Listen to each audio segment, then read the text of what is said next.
Hello again. Welcome once again to another edition of Quoth the Raven, Lewis Bright Raven.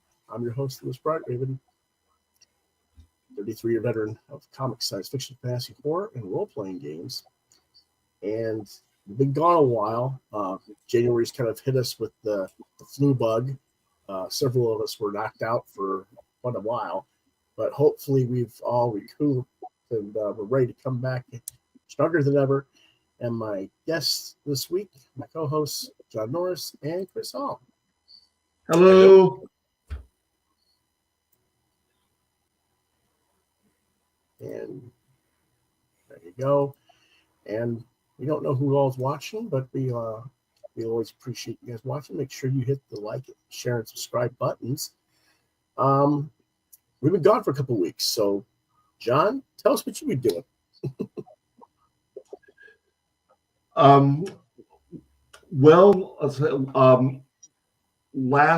Last Monday, I got a sore throat for a couple of days, which fortunately I wasn't contagious because Thursday I took a trip with my brother, my sister-in-law, and my niece to my happy place, which is, of course, Disney World.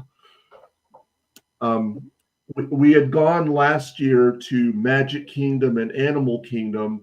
My niece and sister-in-law had never been before. And this year we went to Epcot and Hollywood Studios, which, again, they had not been to before. So it was a lot of fun.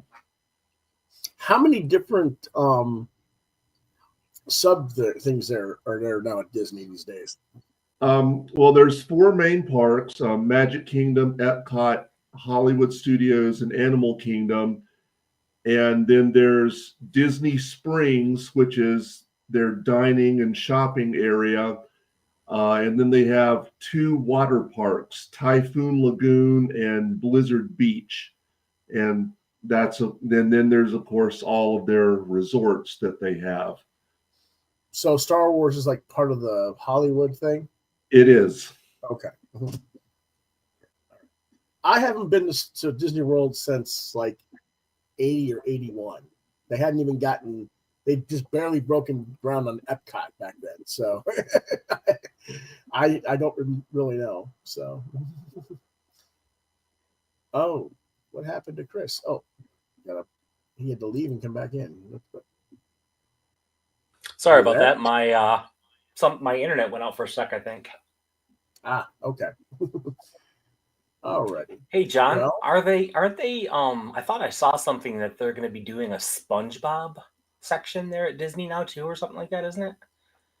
Well, SpongeBob has nothing to do with Disney. They might be doing that. They might be doing that at Universal. Okay, because I thought I just heard them say something about the Hollywood section or something like that.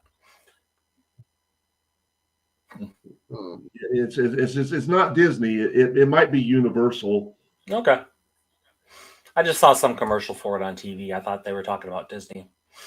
Oh, you know what? I was watching the Disney Channel and I saw the ad for it. That's what made me think Disney. Yep, that's probably that's a good possibility. So you were saved from the crud, right, John? Yes. Well, I had a sore throat. Fortunately, I did not have strep, flu, or COVID, so I wasn't contagious. If I'd had any of those things, of course, I wouldn't have gone to Disney to keep everybody safe. Which would have really sucked. Yeah. Well, fortunately, that didn't happen.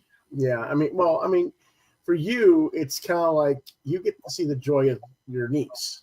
Yes. So, I mean, I know it used to go with your ex and stuff. I don't know what the difference is, though, because, I mean, like I said, I haven't been since I was a little kid. So I don't know. There's been quite a few changes since then. Right. Well, no, I understand that. But what I'm saying is, I'm not sure how the experience changes when you're an adult compared to when you're a kid. It changes because you're aware of how much money you're shelling out.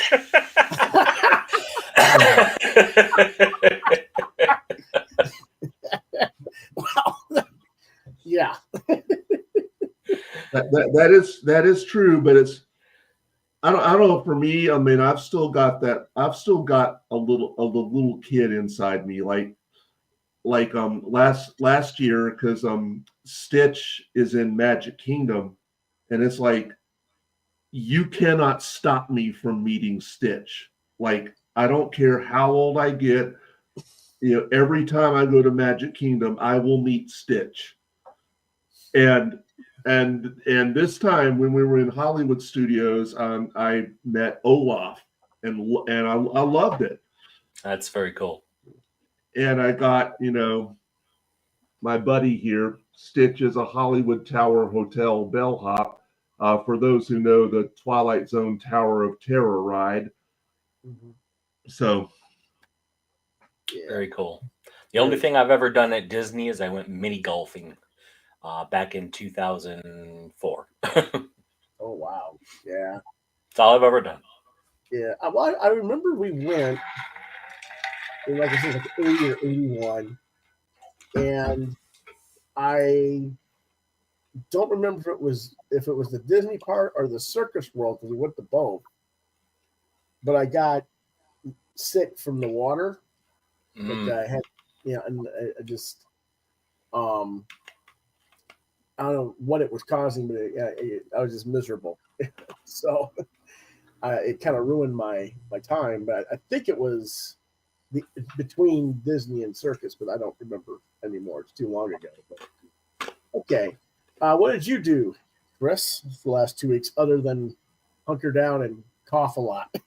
Right? Yeah, Lewis and I got hit really hard. So yeah, I just I worked a little bit, just took care of myself and laid with the dogs and watched TV and played video games. So See, I didn't even have the strength to even do that much. I slept a lot. So yeah, well, that's just it. I couldn't sleep either. It was just miserable. yeah. But okay, let's see what we got going on here.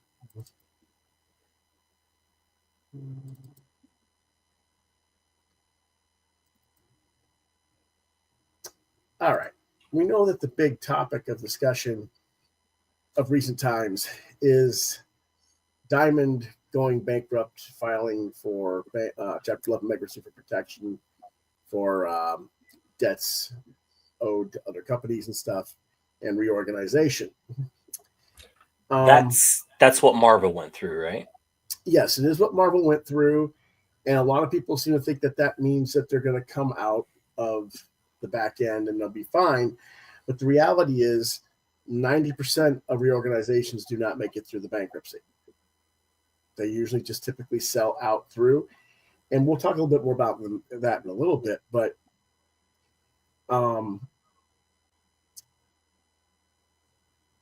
Diamond has 17 assets, 17 different companies under the Jeppy family enterprises.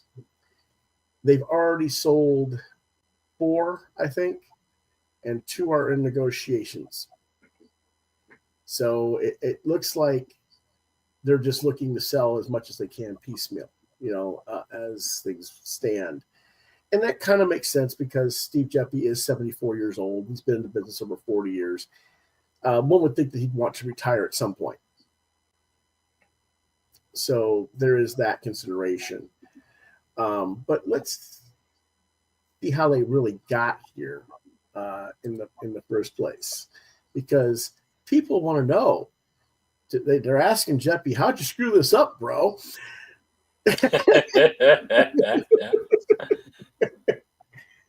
So let's talk about this for a little bit. And oops, there we go. We have to go back to 1992. And I was just kind of entering the business around that time. And we go a little bit earlier when Ron Perlman had acquired Marvel Entertainment from New World in January of '89. Now, as most people know, Perelman wanted to turn Marvel into Disney, which he kind of got his wish. Yeah. In terms of intellectual property value, but he planned to build it into a rival for Disney. And he proceeded to acquire numerous failing companies under the umbrella of Marvel Entertainment with the intent of creating his own entertainment empire. Now, some of this agenda included creating stores known as Marvel Marts. I don't know if anybody remembers that, but basically he was going to open up storefronts that were physical storefronts for nothing but Marvel Comics, merchandise, and media exclusive to those storefronts. And they had an actual mail order catalog at one point. So there was a heavy backlash for this from comics retailers because this plan would obviously mean acquiring storefront space in direct competition from those existing already, particularly those that were already established within malls and shopping centers, which is where Marvel Marts would have been. And if you remember, in the 90s, there was a Warner Brothers store, and there was other stores from the competition, so that was where he was going. Now, because of this, the established distribution chains for the comics industry, which were Diamond, Capital City, Friendly Franks, and others, well, they were kind of trying to support the small shop owners and not what Perelman wanted to do. And that made Perelman set about to get one of the distributors. And originally he wanted Capital, but he just couldn't get the owners, Milton Greep and John Davis, to take the payment, basically. And so Heroes World was the one that was large enough to be useful, but small enough that they could be bought out with some financial strong arming, which is what Perelman liked to do. He liked to force a buyout. And that's what they did in December of 94. And this is what they began making the catalog, which featured clothing, apparel, pins, keychains, watches, the trade collections, giant inflatable figures, and other stuff. And this is what made our industry kind of livid with them. And here's the first two Marvel Marts catalogs. I don't know if you guys remember seeing these. I didn't know. I've never heard of Marvel Mart. I didn't know that was a thing. Nor had I. Okay. Now, did he do this to was he creating Marvel Mart to get in on the boom of comic shops that were happening in the 90s? Was that kind of like what he was doing? No, it was all part of a larger plan of just having everything under one umbrella. He had bought Panini, which was like a sticker company. He had bought Fleer Skybox, which was the trading card company. Right. He was buying all these things so he could just like put everything out under one umbrella so that he didn't have to license anything out. And that is not good business strategy because all you're basically doing is shifting your dollar from one pocket to the other. You're not actually bringing money in. It's just going from one place to one account to the other. Right. And you're still having to expend money to produce, so you're actually losing money as a result. So it's not good business strategy, in my opinion. Now, that being said, many of us that were in the indie scene at this time, circa 93, 94, we were having private meetings after hours at comics conventions, and we were looking to form publisher and or creator coalitions so that we could get a whole group of us under a banner so we could go to Diamond or go to Capital as a larger competitor to equal Marvel and DC if Marvel actually pulled out of the big two, of the big two distributors, that is. And I personally attended 3 of those meetings. I attended the ones in the Motor City Con in Novi, Michigan in March of 94, the Las Vegas Con in 95, and it wasn't San Diego, but it was one of the ones on the West Coast in late '94. So those were the three I visited.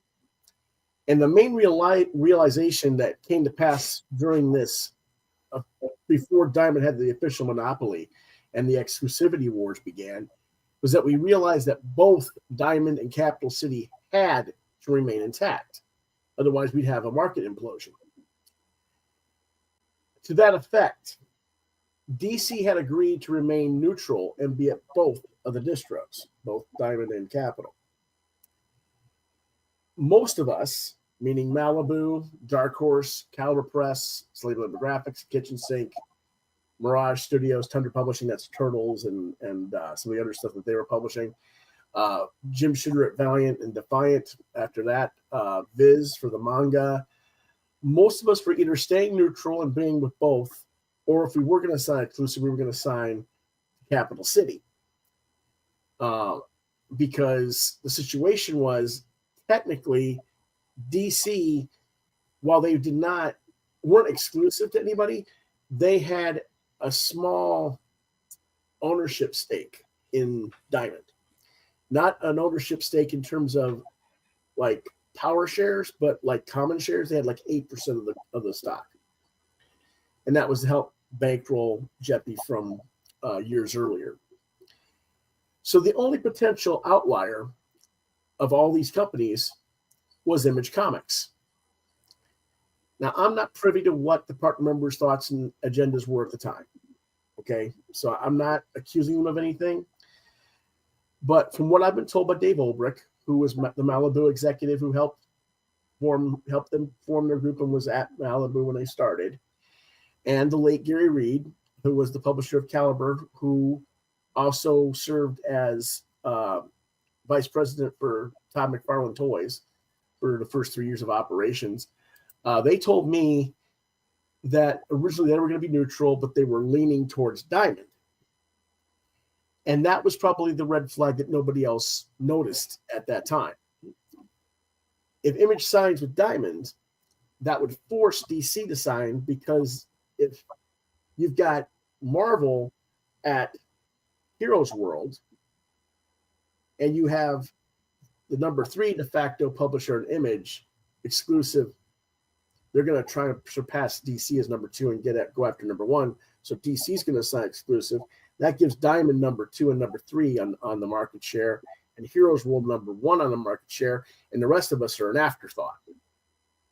And that's exactly what happened, because what happened was Image signed, and then within 2 hours, DC signed, and then within another 8 hours, Dark Horse signed. And they all announced their together on the same date. But it was all because Image signed initially. Now,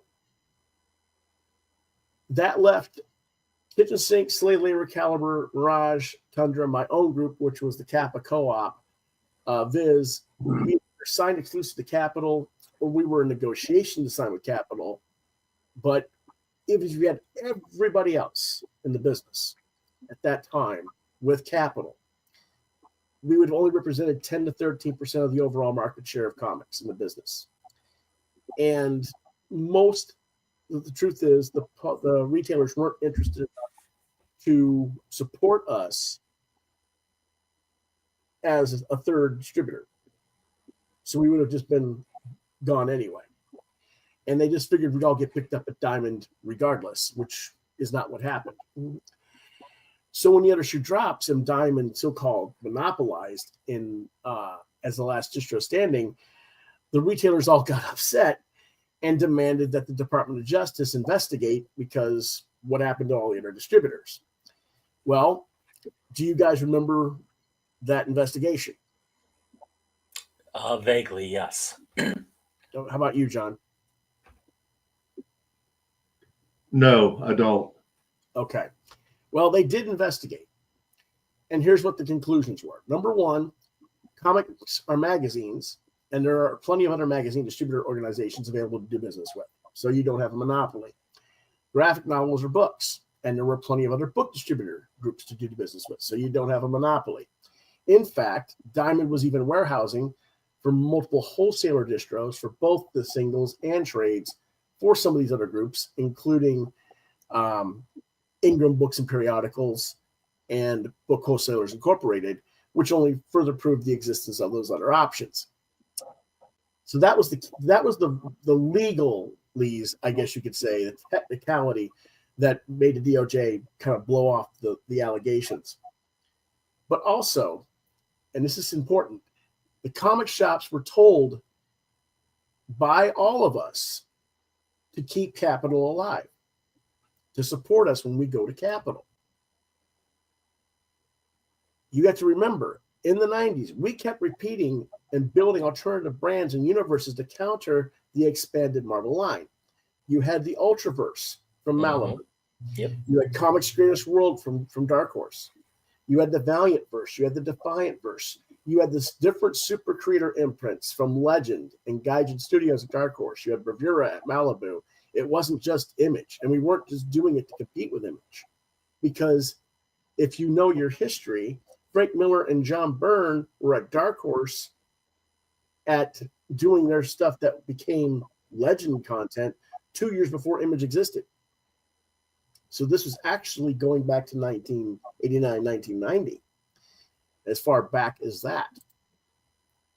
So there was plenty of content to rival Marvel if comic retailers had wanted to actively counter Marvel and basically say, hey, you want to take your stuff and force us to buy on your terms? No, we'll just go to other people. You know, the retailers had that option. They chose not to. And of course, it was proven that they didn't want to support the other distributors because of these factors. So as far as the DOJ was concerned, Diamond did not violate any laws because the comics industry had demonstrated no interest beyond Diamond's services. Hence how you wind up with a monopoly that technically isn't a monopoly. Now, that kind of puts us in the position of, are the retailers to blame? And on a level they are, and on a level they aren't. They are on a level because they weren't really listening to the people in charge of the companies and what we were trying to tell them and how we were trying to keep the market balanced. They were so used to running things in their own manner that they didn't want to listen to the business people of this industry trying to explain to them how to keep our distribution channels open so that we had enough variety in case, because we all knew, given all the different stuff that Marvel was buying up at the time, that Heroes World didn't have the infrastructure to last more than 2 years, maybe 3 tops, which is how long they lasted. If we had Capital still running by then, chances are, now this is, theory, speculation, but chances are they would have signed to Capital so that Marvel would have had Capital and Diamond would have had DC, and you would have had 2 equally important distributors that you get half your stuff from. And then you would have been able to take your regional distributors as backup support to those companies and your independents that weren't carried by the big 2. So that's what we were trying to do. It didn't work that way. So what happens? We get life under Diamond's rule. Well, what's the number one thing that happens? Well, a lot of us don't have the means to get the money we're supposed to get because we're no longer having all these extra distributors carrying our books. So Image comes along and says, well, we're going to cherry pick all the stuff out of your companies.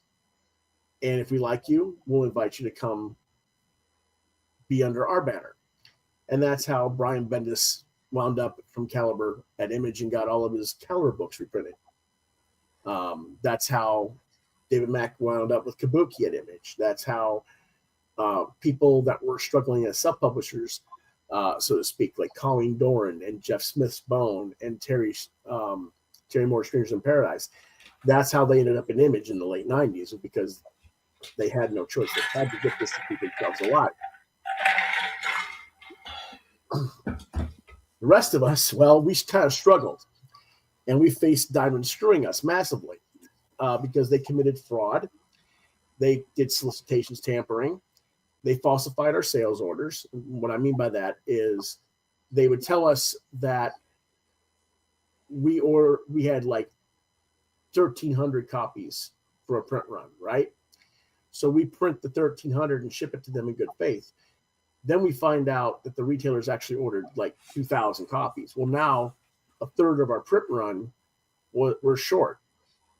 They turn around and tell the publishers that we shorted them when we didn't, and then tell us to go resolicit the second run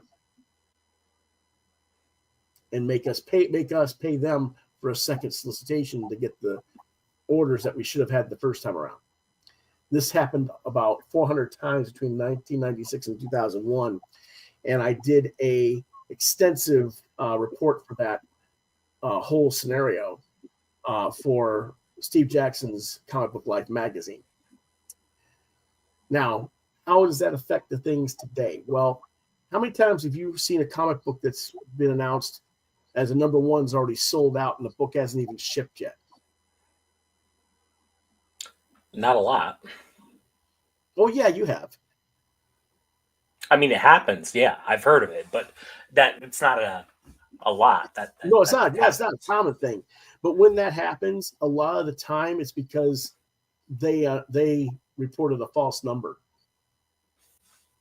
They actually had the higher number afterwards, and that's one of the reasons why Marvel and DC stopped taking reorders and said we're printing just to order on the first run and we're not doing the others. That's why, because everybody was getting cheated. So there was other things like that going on. Now, I'm not going to go into all of that because I've discussed that at great length in the past. But that was what was Diamond's going on, and a lot of retailers just oblivious, I guess. A question. Now, I forgot, where was She in all of that?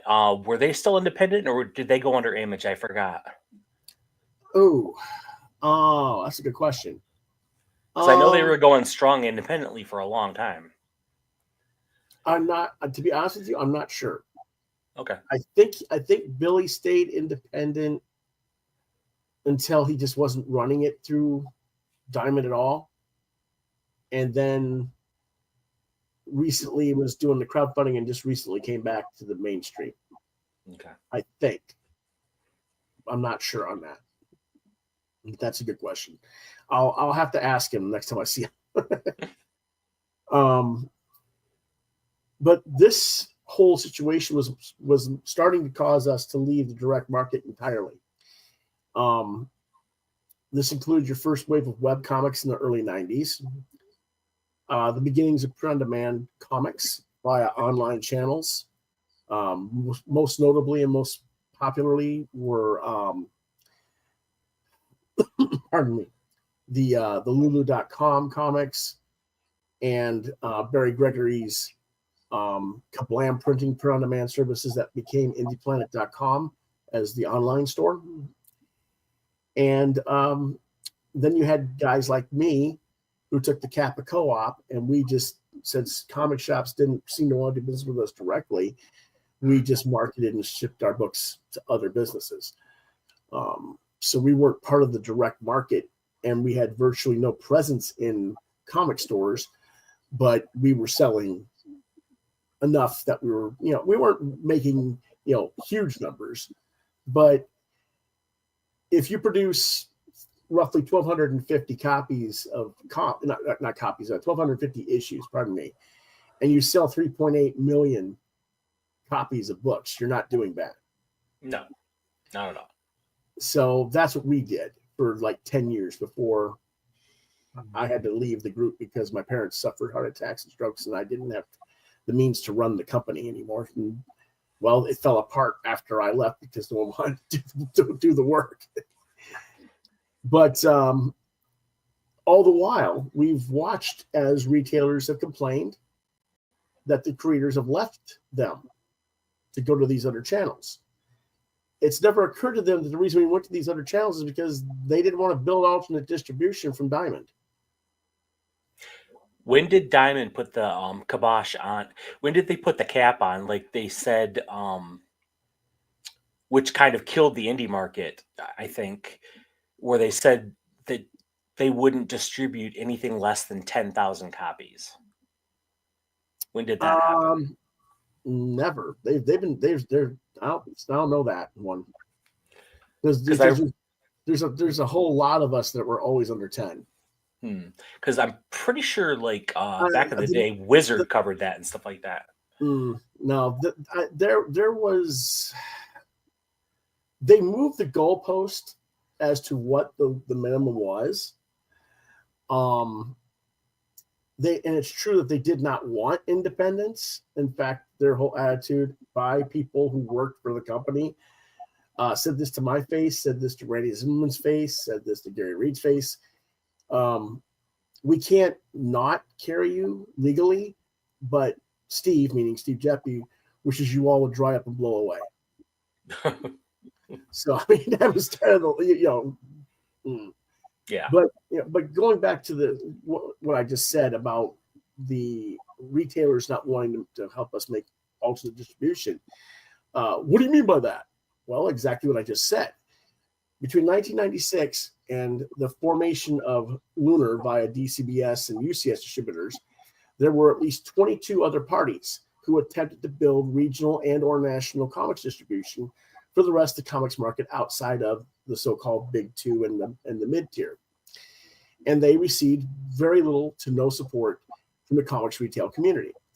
These included, and they're not restricted to, Penguin Palace distribution out of Palo Alto, California, United Comics out of Chicago and Urbana, Illinois, the aforementioned Barry Gregory, who I mentioned about the Kablam printing and the online site Indie Planet, Kevin Clady, Stargrave Limited LLC, who had warehouses in Arizona, Ohio, and a third state. I don't remember which state it was. Minnesota Comics Crew, also known as MCC Distributions out of St. Paul, Minnesota. The Small Press Publishers Co-op out of Sarasota, Florida. My group, the Comic Artists Press Alliance Co-op, which had hubs in Michigan, Illinois, Colorado, and Nevada, and New York, which I co-founded the group initially. And I originally ran the Michigan office, but when I moved out west, I took over and I moved to Nevada. I ran the Nevada office from 95 to 2004. We had Cold Cut Distribution, which was originally out of Salinas, California. And then they were later bought out and moved to Chicago and merged with Haven Distribution out of Chicago. We had Last Gas Distribution out of San Francisco. We had Nexus Distribution out of Seattle. And there were multiple Canadian-based distros and 2 or 3 more out of Tennessee and the Carolinas in the 2000s and 2010s as well. And these are just the ones I remember. For certain, there were others that I don't remember their names and where they were located. So you've got all these options, and yet none of us are making ground. None of us are getting enough support from retailers to stay, I don't want to say above water, but stay functional within the direct market. And what was the common thread that was making these retailers reluctant or frankly just flat out against all of us? Well, it was because none of us were carrying their precious Marvel and DC books. The attitude was, if it's not Marvel and DC, we don't care. That is a problem. Because, yes, they may have a market share, but they only represent about 10% of the books actually being produced in terms of actual number of books. So it's not conducive to proper business sense. You guys understand what I'm saying? Yep, exactly. Okay. They're putting all their focus into literally 10% of the market share. So in so doing, retailers have basically stymied and stagnated the own market, which enabled Diamond to manipulate what percentage of discounts they were allowed to have because you had to buy higher numbers of the bigger companies to get the better percentages, which in turn meant they're going to make more books to drive you towards those higher purchases. And they're going to also make it so that other companies can't give you as high of a discount. So in other words, if I get X amount of copies of X-Men, I'm going to get 57 to 59%, but I can only get 53% of Lewis's book. Well, if I'm going to make 24 cents more per copy sold of X-Men, I'm not going to carry Lewis's book and sell it because I'm not going to make as much profit per unit. That's called market manipulation. And the retailers allowed for this. Whether that's because of short-sightedness or greed or what, who's to say? But, we tried to tell them not to do this. They did not listen. And when I say we, I'm talking about Mike Richardson, Dave Olbrich of Malibu, Dennis Kitchen of Kitchen Sink Press, Gary Reed, even Paul Levitz, most everybody who was like at the top of the echelon of the management of these companies were saying, this is not how we do this. They just weren't listening. So this has gone on for years. And as you know, the comics have gone up and up in price. This is all part of the structure. Here comes 2017. Now, this is 3 years before COVID. 3 years before DC departs from Diamond. In November of 2017, then DC Entertainment President Diane Nelson is given sales data dating back to 2013 that infers that Diamond is in arrears on payments for products delivered. And she orders a forensic investigation into their accounts. Now, I've never been able to get the amount to DC officially confirmed. The rumors were that it was in the area of 4 million plus that Diamond was in arrears on. In December 2017, she opens up the discussion to possibly remove DC from Diamond as a distributor but not immediately, but over a span of 18 to 24 months. Give everybody time to acclimate. All right.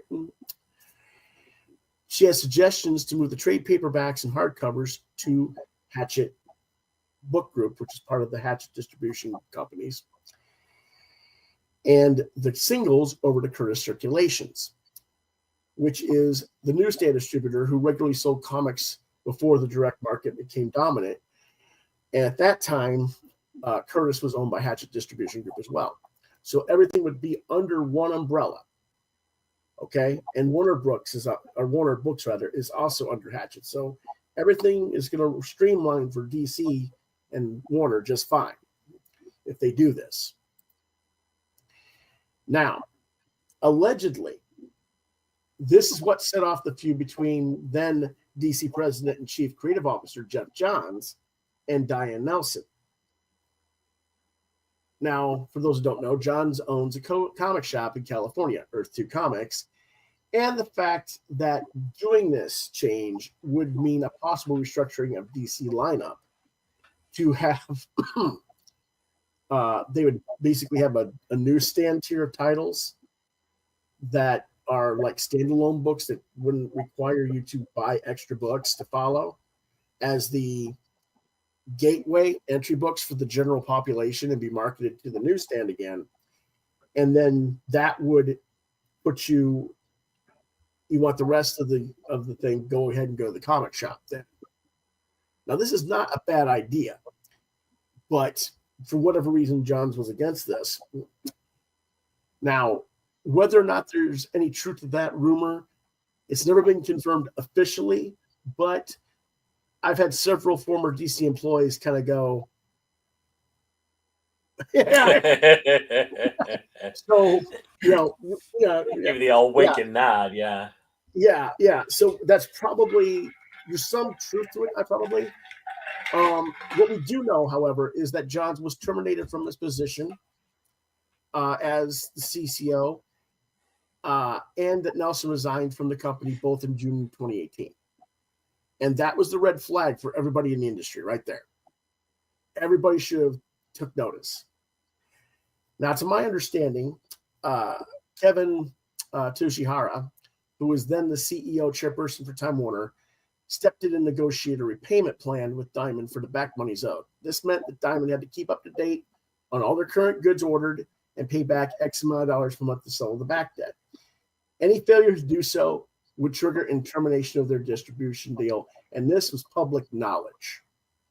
So, why weren't retailers questioning DC about what their contingency plans would be if Diamond failed?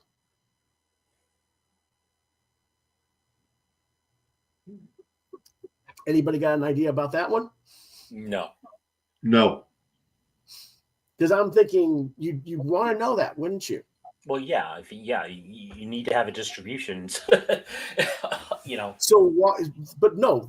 Basically, the people thought, oh no, Diamond's never going to fail. They'll get their shit together and everything will be just fine. Well, yeah. Everybody thought Diamond was too big to fail. Right. So now we get to the COVID incident in 2020. Diamond shuts down, lets everyone know they're not taking any more current product in or making payments for any new product until the situation is resolved and the stores and the market are back open to the public. That's all fine and dandy. But the thing is, Diamond still owes DC their monthly back payment. That doesn't change. And they did not formally request an abeyance. For those who don't know what that word means, it means a temporary stay of having to pay until circumstances are set. That meant a breach of their contractual agreement. And that left DC with one of two choices. One, pull out of Diamond on their own and generate a separate distribution model. Or two, file a lawsuit for breach of the agreement, which would open Diamond to forensic accounting investigations for all the other publishers as well. Now, think about that for a minute. What would that have done to tie up Diamond, find out how much money they owed or didn't owe to who? That could have put where we're at now back in 2020. So Yeah. DC do the right thing by stepping out and trying to form a distribution of their own. I think we do. I think they did do the right thing. But you remember how Brian Hibbs and a lot of the other publishers were screaming that DC screwed the whole company, screwed everybody, right? Right. Are they thinking or what? So they chose number one. Now here's what they did. They went to Hatchet Distribution first. They were going to do the Nelson plan.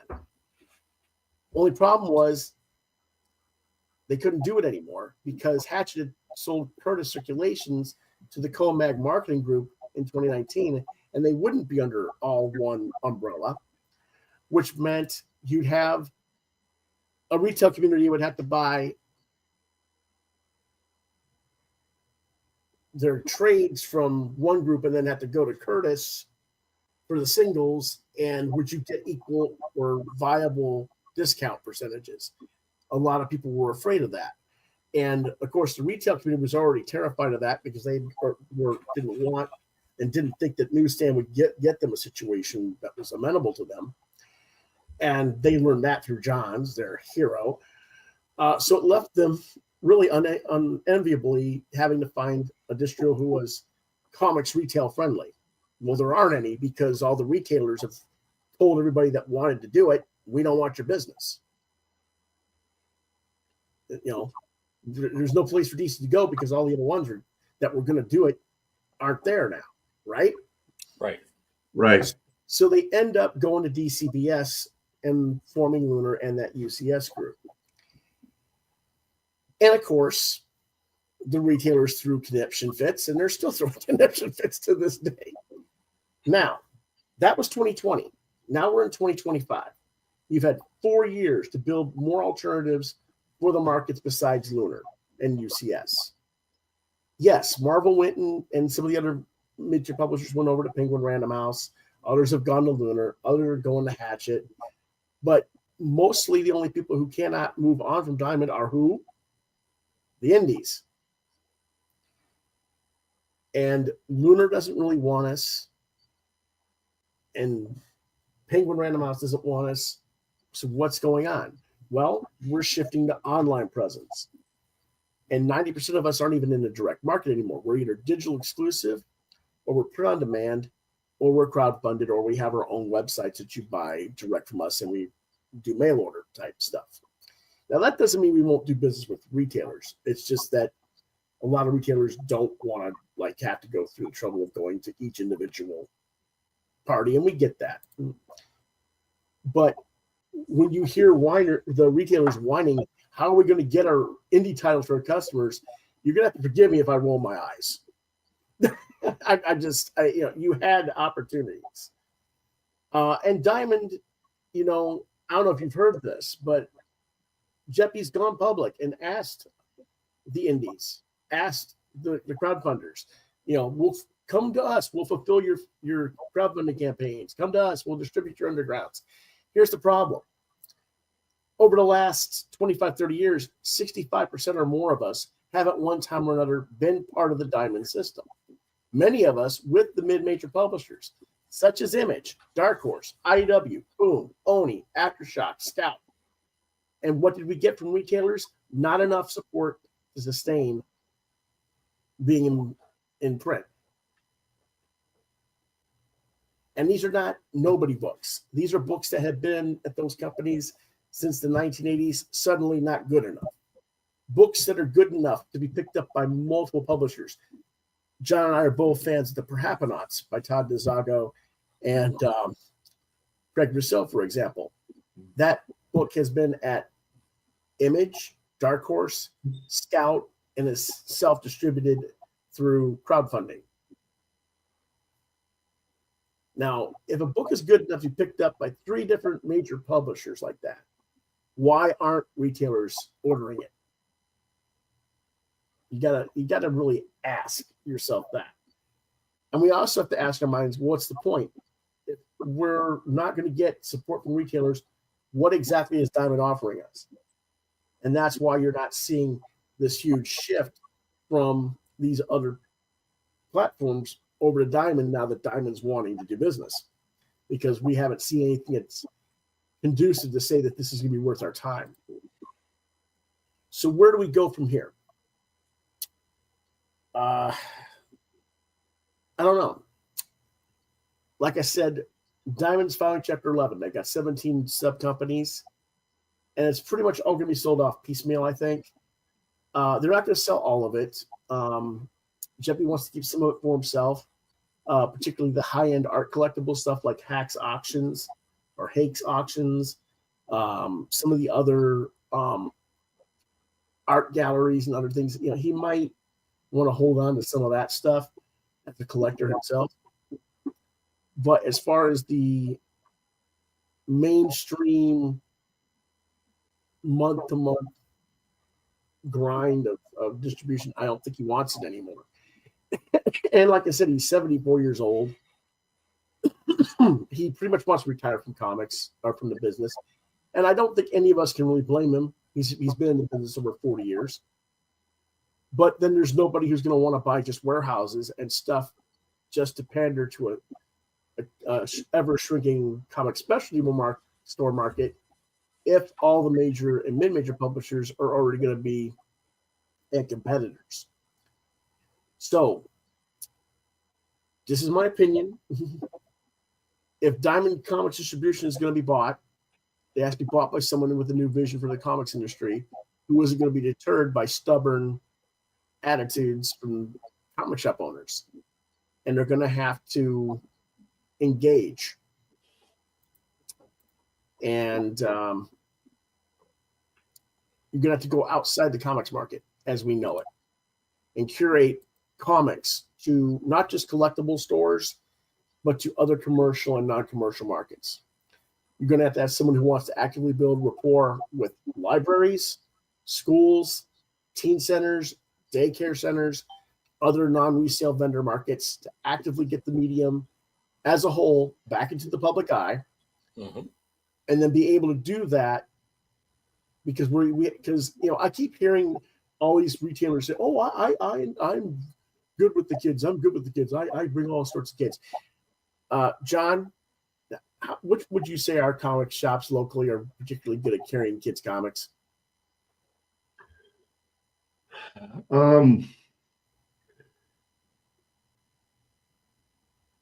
Not really. I mean, I know. I've certainly seen them, but it's not actively presented to the public. Right. I mean, it's not being heavily marketed, and you don't see kids engaged in being present in the store, except on like Free Comic Book Day. Mm-hmm. Is that a fair assessment? Yep. Okay. Mm-hmm. Like if you want to buy kids comics, I mean, you really you have to know exactly what you're looking for, because they don't. Right. I mean, there's not even a section for kids comics in most shops, right, around here. Now that doesn't mean that's the way everywhere, right? Because my shop here does they do cater very much toward a younger crowd, right? And I want to make that's something I want to make clear to the audience when they're hearing this, because I know that I sound very critical towards the retailers in this discussion. Everybody's store is individual, okay, and everybody's circumstances are different. What works in Chris's store there in Alpena, there's a certain type of population, a certain amount of population that you're not going to necessarily sell the same kind of stuff that I would sell if I owned a store down here in Columbia, South Carolina. By the same token, what sells here in Columbia isn't necessarily going to sell where I was at in Nevada. So it's like, it all depends on what you have to do and curate and what you designate and work towards selling for. Yeah, you have to cater to your market. Well, it's not just catering to your market. You have to actively generate a market. You have to identify it and then generate it. You can't just say, okay, I'm going to get kids comics if you aren't going to engage with schools and engage with the places where those people are going to be. Right. Because they're not going to just come to you. It's not a Field of Dreams. Oh, I build it and they come. No, that's not how it works. in Alpena, it kind of is, because with the the loss of the non-direct market to well, keep in mind in Alpena, your store is not a comic store; it is a multimedia store. That's true. It is an arcade. It is a movie type of thing going on there. There's the hot dog shop. Yeah, the hot dog shop. Yeah. So it's kind of like an experience to go through the whole thing, and that's and with the lack. Sure. Oh, I was going to say, with the lack of with comics no longer being available in convenience stores, grocery stores, stuff like that.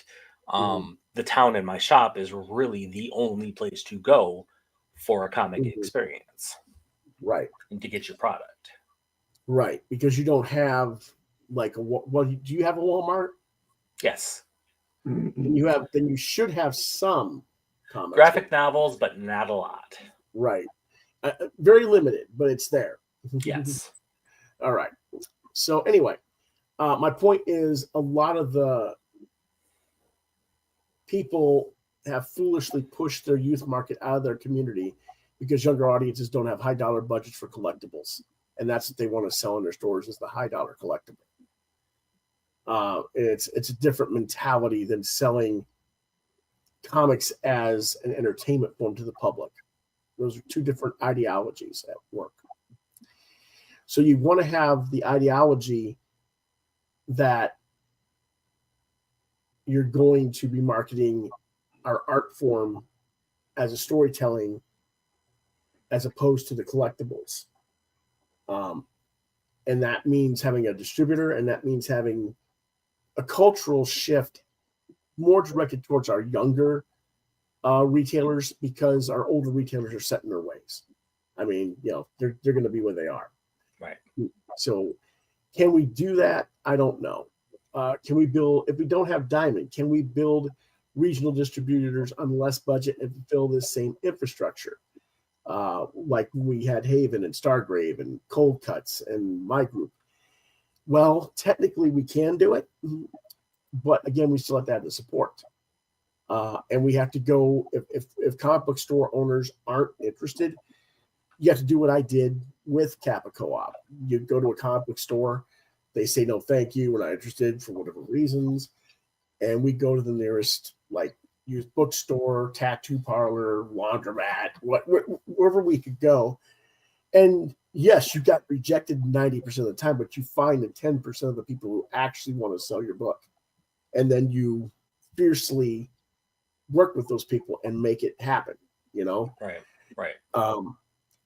And a lot of people don't want to go through the effort of that as creators. That's why it's so much easier. Just let me go build my campaign on site. Well, again, you're playing the Field of Dreams mentality. You're doing, I built the website, they'll come and subscribe to my book, or they'll come back my crowdfunding campaign. And that's fine to an extent, but you're only reaching like 1 to 12% of your potential audience base. That way, you have to go out and face the real world and face rejection. And it's hard to do it on your own. And that's why we formed the co-op back in the 90s, so that we didn't have to do it alone. But even when you have a co-op with 27 members and you're all backing each other's books and you face rejection after rejection, it makes you depressed, because you got to keep grinding until you get your feet under you and start building momentum. And that's a very difficult thing to do. Today, back then we didn't have internet. Today we have internet. So it, like, if we could form a coalition and have a catalog that people could get, and we had a fulfillment station where everybody sent their stuff to a hub and shipped it all out, we could do that. And that's kind of what Diamond wants to do, but they've already failed us once. Why would we go there again? You kind of need to have someone who hasn't failed at it to at least show a business model that they want to try and see if we can get people to go with it. Now, can it work? I know it can, because it's the model that the manga and the YA publishers used. And it's the model I wrote back in 97. That was the foundation of the models that they're using. Viz, Scholastic, Tor Books, Del Rey Books. Del Rey, when they had the Del Rey manga imprint, they used that as the blueprint. And this is the papers for it. I don't know if you guys can read that. Let me go ahead and do this. This was the one that was specifically for Del Rey. But in July of 97, I did one for General and presented it at San Diego Con. And this was a 5-year business model for graphic novels being marketed to 9 different outside of the mainstream direct market vendor markets, including libraries, schools, and other markets. Now, I'm not going to go into all the specifics of that stuff because it's 27 years old. It's outmoded. It needs to be completely revisited and retouched up with some more modern people who are more into the economics of today's market than I am. Right. Because when you talk about getting indie comics back into retailer shops, you have to talk about the fact that you're talking about a $5 to $7 book on an unknown property that retailers have to take a risk on. If we do this right, the books will be half the cost. You can get them back down to $195 to $299. And you don't have to cheat your creators. You can actually pay them equal or better pay than you're paying them now. You don't have to go lower your standards of your print quality. But what you need to do is get your print numbers up and have a higher percentage of sell-through so that your cost per unit is down enough that you can lower those prices. When you are having books that are selling between 10 and 30,000 that should be selling between 100 and 300,000, that's why your books are up 400, 500% on the value of the cover price. And when you've only got like 1,500 stores that are dedicated in the country to selling you, you're not going to sell 300,000 units as a general rule of thumb, because, you know, no matter where these stores are located, you don't usually have that kind of population base.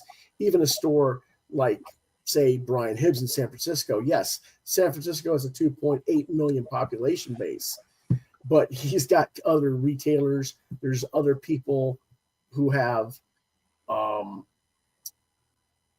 in terms of, you know, just the physical space of having to travel to get to his store, it would be inconvenienced. You have to say that, no, he's marketing to, you know, there's other stores that are going to get closer. So you have to understand when you're doing that. It's the same thing with Bob's Bullpen there in Alpena. You know, for him to sell 300 copies of X-Men, he's going to have to sell to pretty much everybody from Alpena over to, like, I can't even think of the name of the town, but like mid-Michigan over to I-75. Yeah. Mm-hmm. Right. Almost every single town is going to have to be going to his one store. And while there's very little population base and there's always the possibility that people can go, you're talking about people driving literally hundreds of miles for a comic book, not likely to happen. Right. So, you know, what we have to be able to do, however, is if we can get it structured where you have people who know how to sell that and get that sell-through point. Usually to do that, you can't have a store that just where you stay in your store.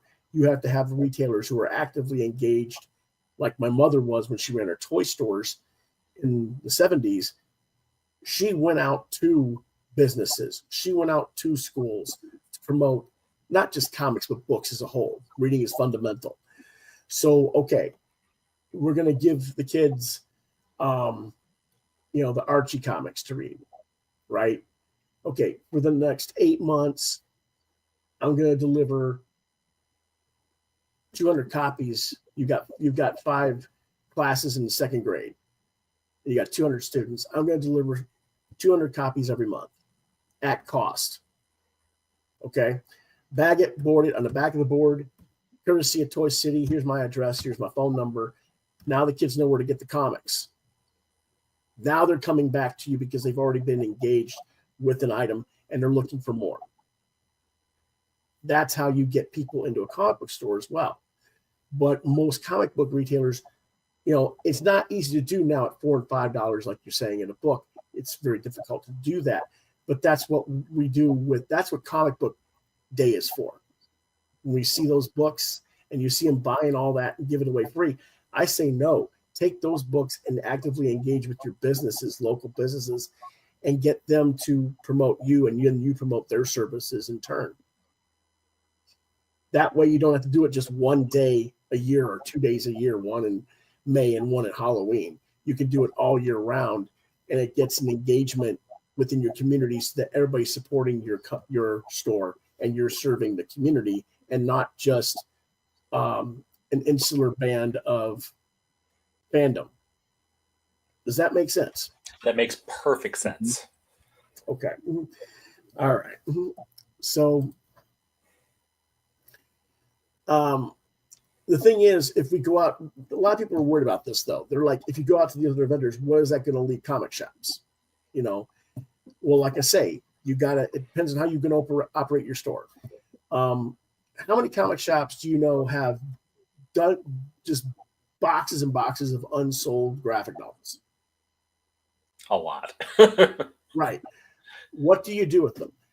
If they're sitting there for more than 6 months, okay, that is space that is taking up floor space and active space in your store.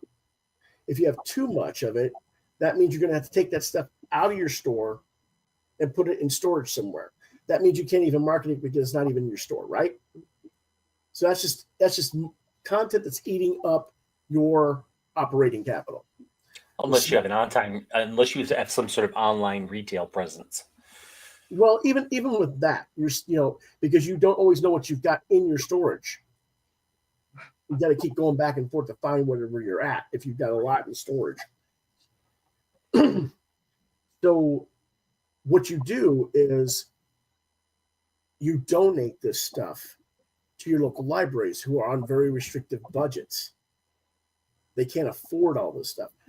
You start getting rid of the stuff that you're not going to be able to sell that you've been sitting on for years, and you donate it to the libraries, and you write that off on your taxes. And again, now that they're engaged with more interest in different comics through the library, the librarian can say, well, if you like more stuff, we get the books sometimes from them, go to your store. But if they don't do that, it's just taking up space in your store. Right. It's the same thing with,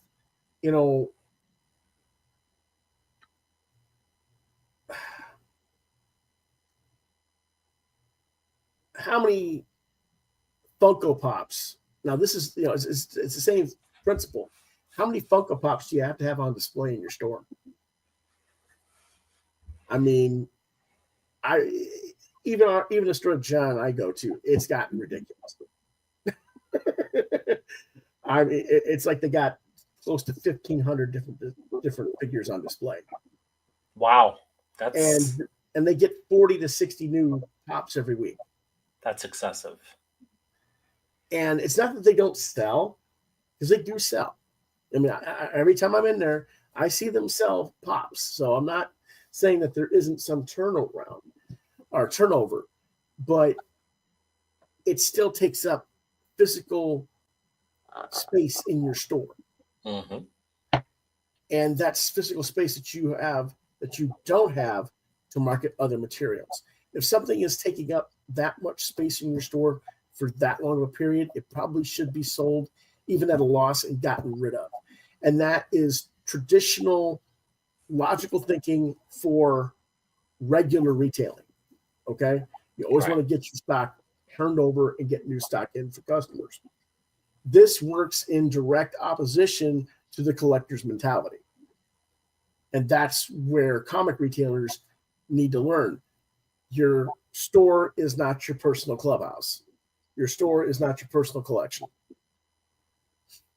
You have to learn how to constantly keep it moving out the door.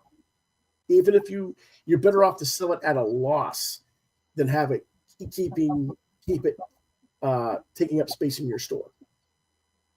And this is something that my mother used to teach when she was the store manager for Toy City, the executive manager. And this is what the late Carol Kalish, Marvel's marketing manager in the 80s, used to try to explain to retailers as well. And of course, Carol was mentored by my mother, so there you go. But that's the kind of thing that we have to start teaching the next generation. And I don't know who's going to teach it to them, because we have not really got those kind of people that I know of working in the industry right now in a position of authority to do that people are going to listen to. If Carol were still alive and still in this scene, she probably wouldn't be. I think she was going to get out of comics and go into a different type of book publishing for children's books. But if Carol were still around, if my mother was still her 50-year-old self before she'd had her strokes and issues, maybe they would listen. I don't know, but it's hard to say. Well, and there's a lot of people that say that crowdfunding is the absolute future of comics, of the comic industry? Crowdfunding is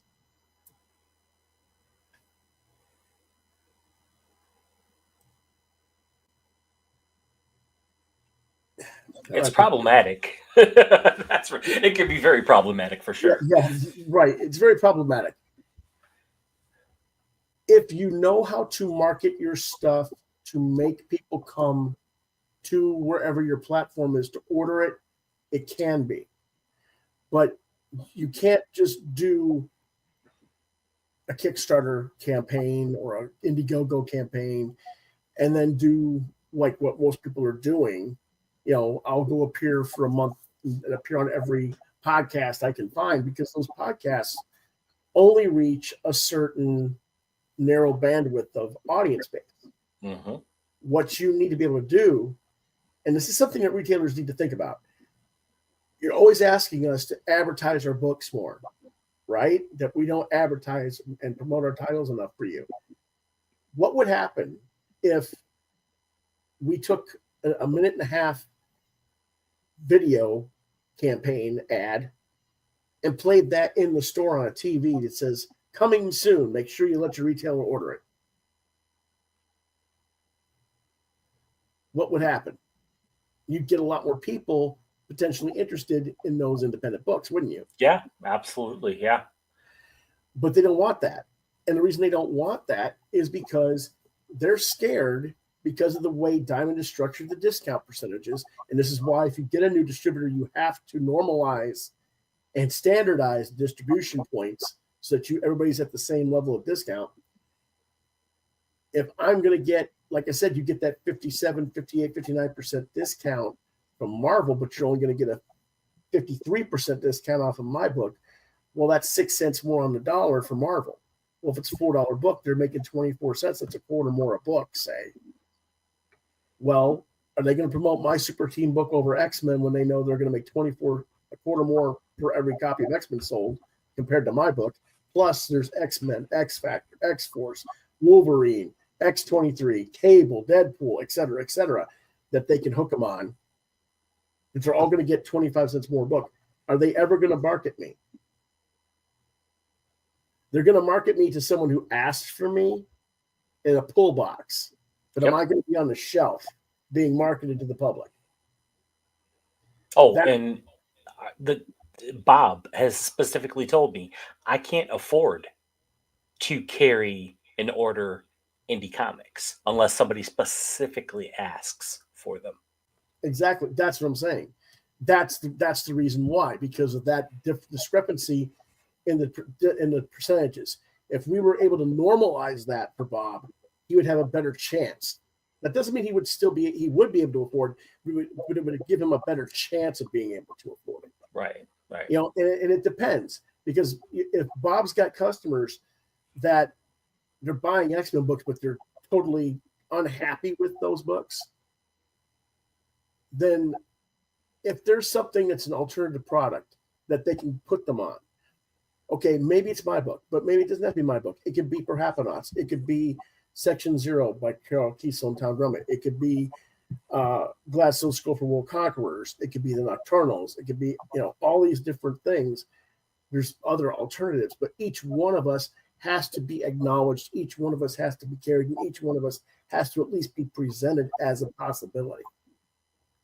If the customer doesn't know about it, they can't order it.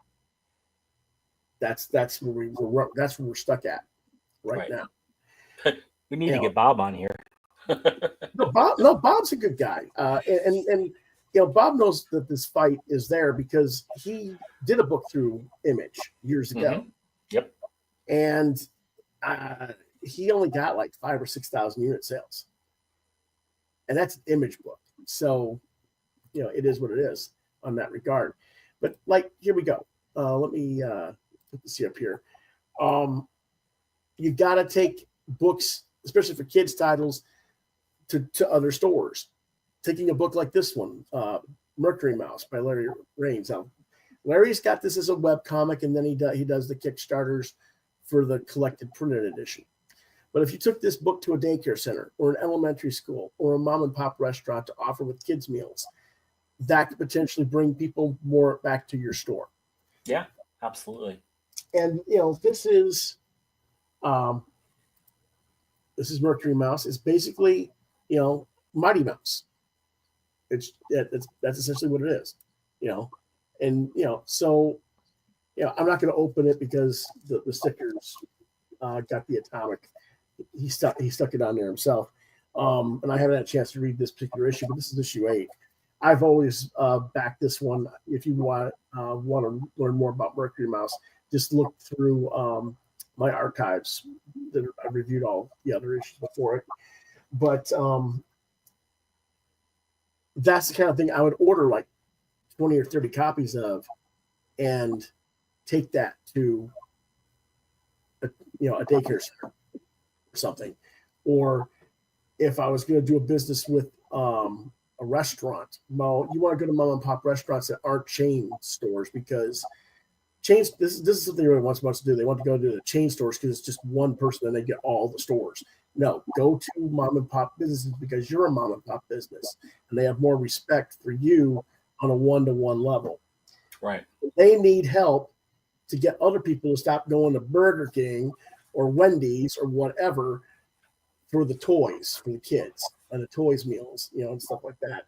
So you give them a comic book to read with yours. Now, it's a sit-down meal, which the parents would often want to have. If the kid behaves, they get a comic book with the meal free. Now, of course, you charge a little bit more for the meal to cover the cost of your book. But again, you're not selling it at cover price. You're selling it to them at cost as an advertising tool for your store, bagged, boarded with a sticker or a stamp, the name of your store, the address and phone number on the back, so that the parents know where to get more content at your store. That's how it's done. So that's what we kind of need to get more and more people more interested in doing. And you're going to have a lot of people tell you no.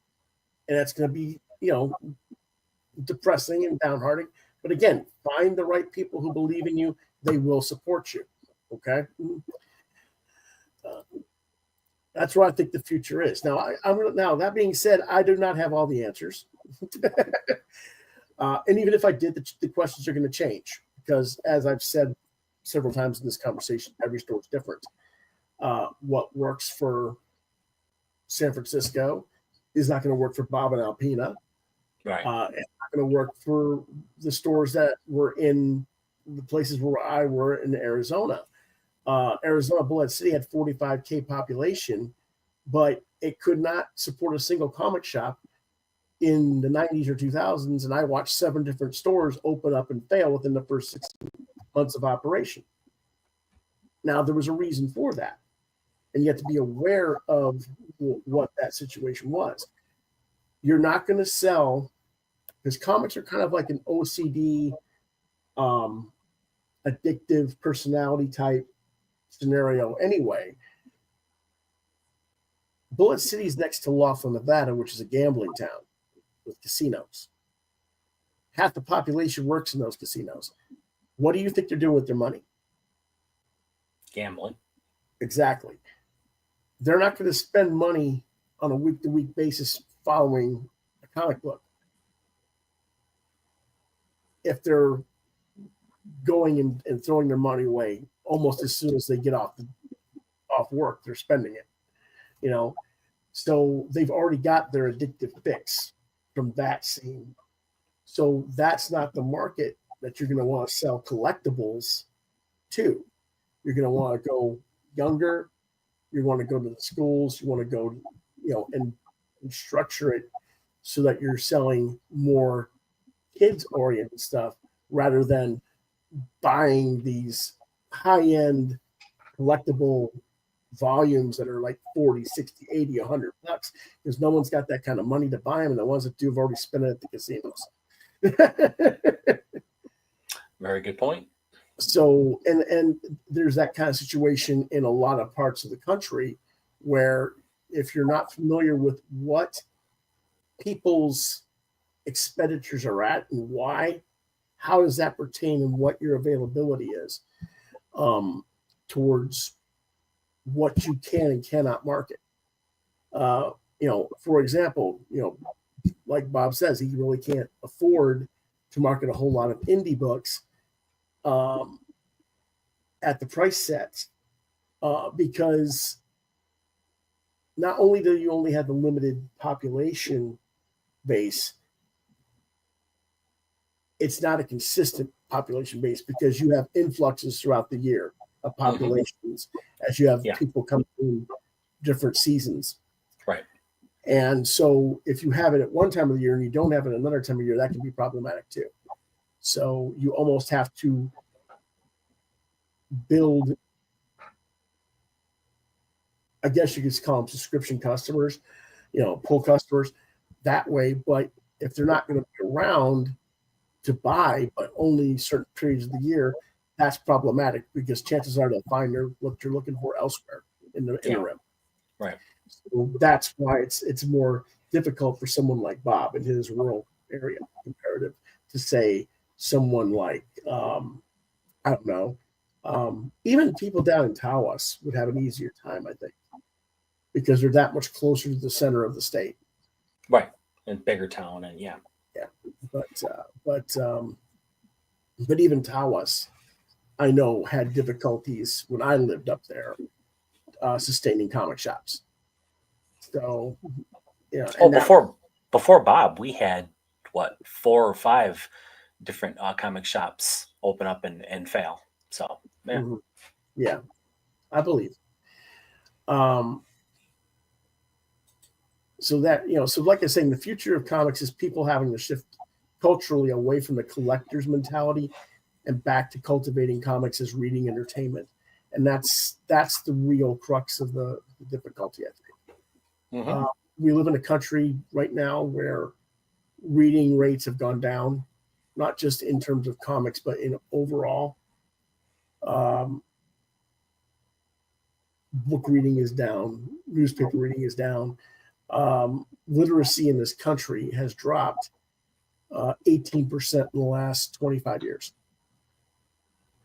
So you have to treat this as a different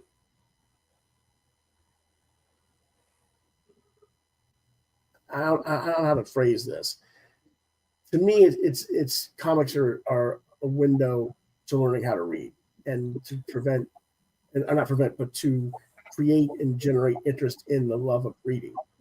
Right.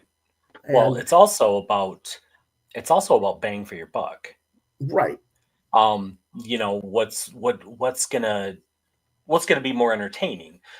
Paying, going to a movie, going to a Marvel movie, reading a Marvel comic book, or or playing a Marvel video game, or right, so to speak.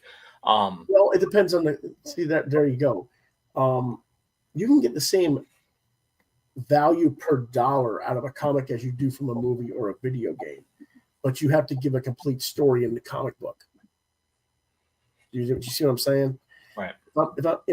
Because a movie ticket these days is like anywhere from $9 to $16. And so if I give you, like an 80-page story for $6, it's about the same value. You're going to take about the same amount of time possibly reading it, maybe 45 minutes to an hour reading it, if I've done a good job and given you a lot of condensed story in that book. And you got an hour and a half of maybe 2 hours of a movie that you paid $10 or $15 for a ticket for, but it's a passive experience. Do you understand what I'm saying? Yeah, but I think you have to factor in which has more of the wow factor. Yeah, it just depends, because I think you can have wow factor. There's wow factor of the moment when you experience it in the movie, but there's wow factor in the moment of just staring at the art too. Oh yeah, for the people that appreciate that stuff, yeah. Well, I think kids would appreciate it, if they really get the chance to really, if you get to cultivate that in them, you know. Right. Um, Because let's be honest, like, so when we were kids, right? And when I was a kid, what got me really into comics was going into the local 7-Eleven and seeing, and my mom going, okay, you can buy Captain Carrot and his amazing zoo crew because that's mhm, kid friendly. right. And movies were a treat. So comic books were the only accessible form Mm, of entertainment at the time, which is, I believe, how a lot of kids got into comics because it was more accessible, it was cheaper. Um, that's what they had, right. and that grew into a love of. There's that, but there was also the point that there weren't all that many kids movies per se being made. So There were you enough, yeah. no, there were enough, but I'm talking about like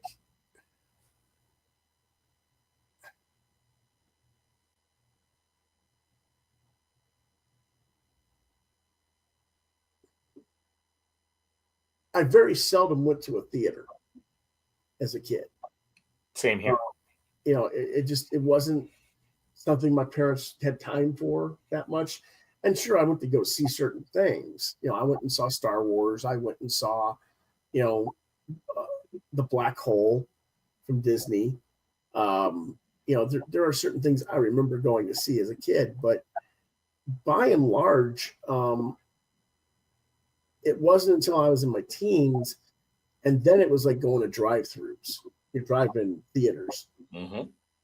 not going to the actual movieplex or anything because my parents didn't want to sit there in a movieplex. They didn't want to be around people like that, you know. Hmm. So it's kind of interesting because comics and were kind of weird to me because my parents were not just comic book people; they weren't really comic people. Yes, I got to read comics, but they were always giving me weekly reader books. They were always giving me anything to read, you know, just read, you know, type thing. And I was reading like Reader's Digest by Thor. Yeah, same here. You know, and I'm not talking about just the jokes. I mean, actually reading and comprehending and having a conversation with adults about what the story was, you know, type thing. And, you know, so by the time I was like 9, 10, I'm reading Arthur Clarke. I'm reading, you know, Asimov. I'm reading other things that are well above what people consider to be traditional comic content at that era. So the only reason I got back into comics was because I met someone who was a little bit younger than me, who was play acting the characters out on the bus on the way home from school. And I was like, I got to see what this topic is, which happened to be X-Men. But, you know, because I remembered X-Men from the house ads in the Oh yeah. 70s, Yep. but I'd never read an X-Men comic before. And this kid's like literally bouncing around, playing out the scenes. And I'm like, this sounds cool. I just got to see what this is. Right. So John, does that track with your experience? Like growing up, like movies weren't as accessible, so comics were cheaper, and that's what you I, had to read. I didn't read comics at all growing up.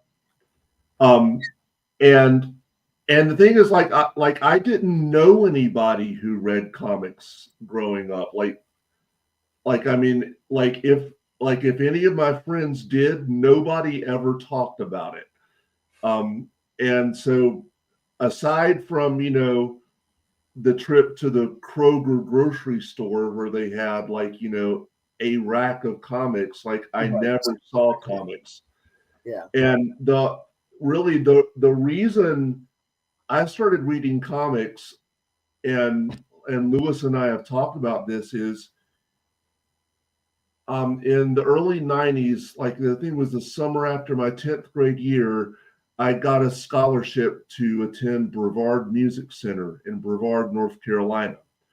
because for me, it has always been about music. Like music has always been number one, and cartoons, too, because for me it was music and cartoons that were accessible. Yeah, my parents had to drive me to music lessons, but they were more than happy to do that, and they were happy to buy me records. They let me listen to their records because they weren't the type of parents that listened to anything that wildly inappropriate Right. for kids. And We're almost listening to kids and serve as the same.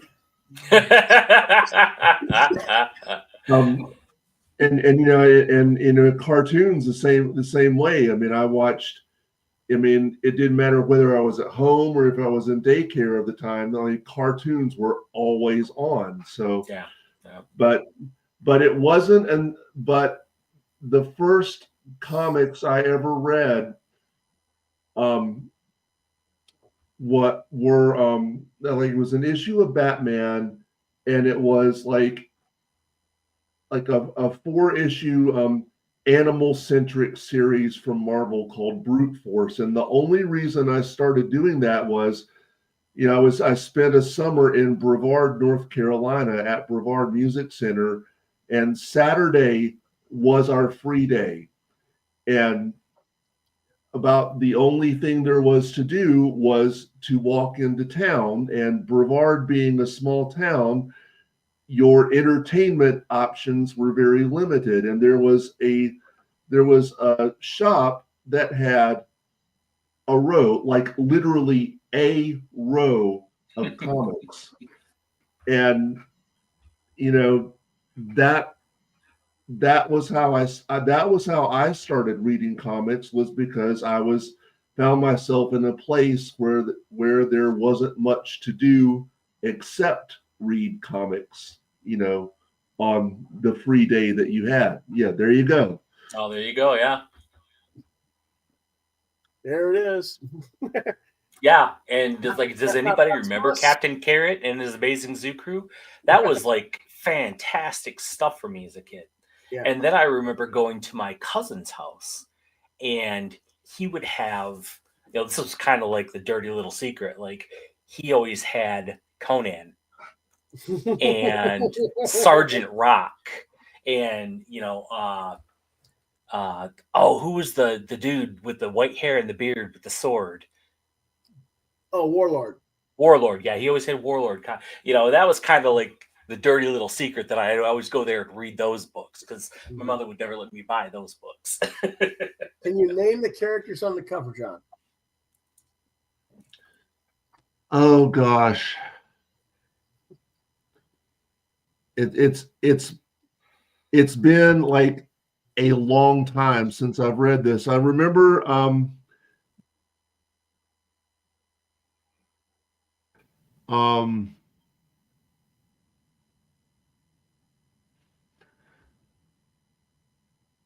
oh my gosh.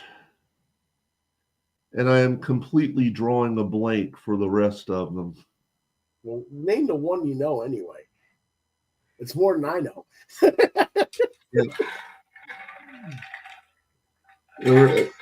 Yeah, I just remember the kangaroo's name was Hip Hop.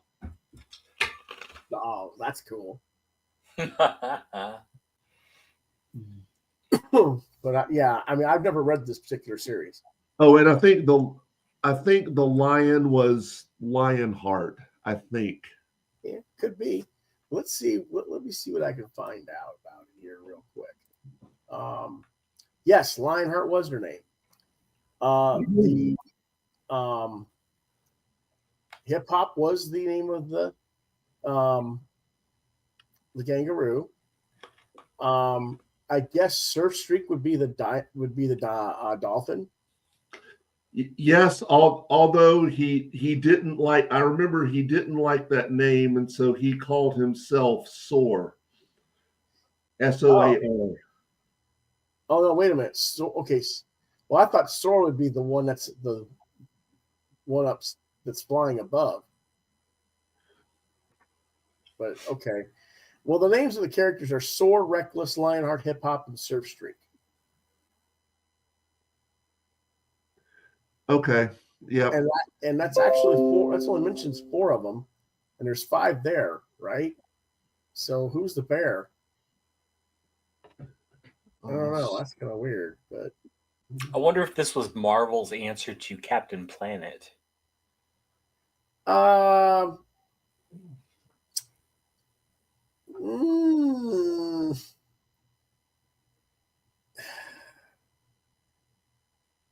You know, protectors of the environment. So yeah. I'm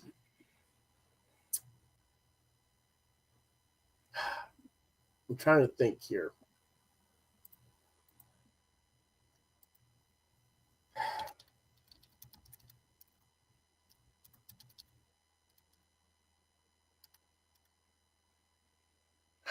Um, as I recall, I have to check this here.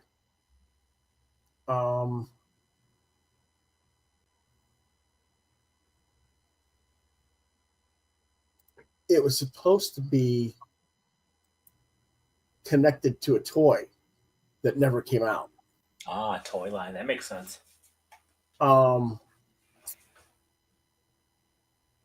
But I'm trying to remember.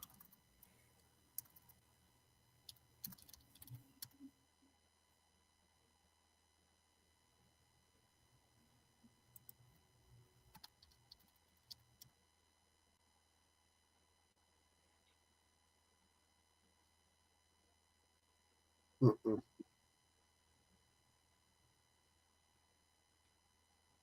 Okay, yes, he was called Surfstreak, but he calls himself Dr. Echo. Okay. But yeah, I don't. Yes, it was the action figures. And how many comics and cartoons that we loved as a kid failed because they were connected to a toy line that didn't make it? Mhm. Right. Yeah, well, the reason I was thinking that was because with my mother working in the toy business, she often was consultant for the Marvel stuff like the ROM and the Crystar and all those action figures. She had input on some of those things, and so it was like the idea was Brute Force was supposed to be their own licensed toy and tie and property that would start as a comic book and then be made into the toy line. That was the plan. And that was Simon Furman who wrote it, who, as you know, wrote a lot of the Transformers stuff back in the 80s. They're just trying to do it reverse, so to speak. And yeah, they were just trying to reverse engineer the success they'd had with Transformers and GI Joe at the time. But yeah, it just I don't know.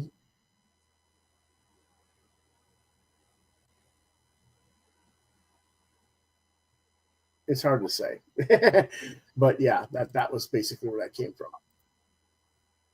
So, All right. Okay, well we've talked enough about um, Cracked Diamond, and again, hopefully we'll see something emerge, but I think what we're going to see is a lot of different minor things emerge, and it'll just depend on how the next generation of the industry wants to approach utilizing it to their benefit. I think where it leads us, but we'll see. Yeah, and it's going to have to be a bunch of smaller distributors stepping up to fill that gap, to fill that hole. Yep, I think so. Yeah, and the thing is, a lot of retailers are of this attitude of well, I don't want to have to do all these different distributors because it costs too much for filling all the paperwork and keeping track of who's shipping what and paying shipping and all that. And what needs to happen is regionals support the local, and we creators have to cross-pollinate and promote each other's books so that there's carryover from region to region. Right. And that's, can you get enough people to do that without playing ego games and pecking order games? This person doesn't deserve to be promoted, or I don't like that person. If you can get past all that and just let people be successful to whatever level they're going to be successful at and help each other be successful so that everybody gets their fair share, I think we'd all be a lot better off. But, just my opinion. Okay, we're going to go ahead and go on to reviews with Batman Dylan Dog, issues 1 through 3 for $4.99 each. Publishers were joint publication by DC Comics and Sergio Bonelli Editore. That's the Italian publisher. Writer is Roberto Riccioni. Artists are Werther Della Dera for pencils and Gigi Caviego for inks and covers. And he also does a little bit of interior art for the prologue for the first issue as well. The colorist is Giovanna Nero. Editor is Pat Rousseau. Editors are Katie Kubert for DC and Michelle Massiera and Luca Del Savio for Sergio Bonelli Editore. And it's a genre of a superhero, supernatural thriller. It is released May through July of 2024. What it's about: DC's world's greatest detective and Sergio Bonelli's nightmare investigator unite. See how the fates of Batman and Dylan Dog intertwine through their lethal nemesis, the Joker, Clown Prince of Crime of Gotham City, and Professor Zabarus, the mad genius with a taste for bringing the dead back to life.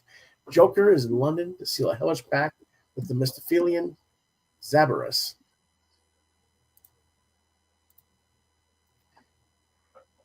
And what do I think of it? Well, I'm a big fan of the Dylan Dog character, so much so that in the future, we're going to have to review Dylan Dog movie with Brandon Routh and the movie Cemetery Man, which is sort of an unofficial version of Dylan Dog.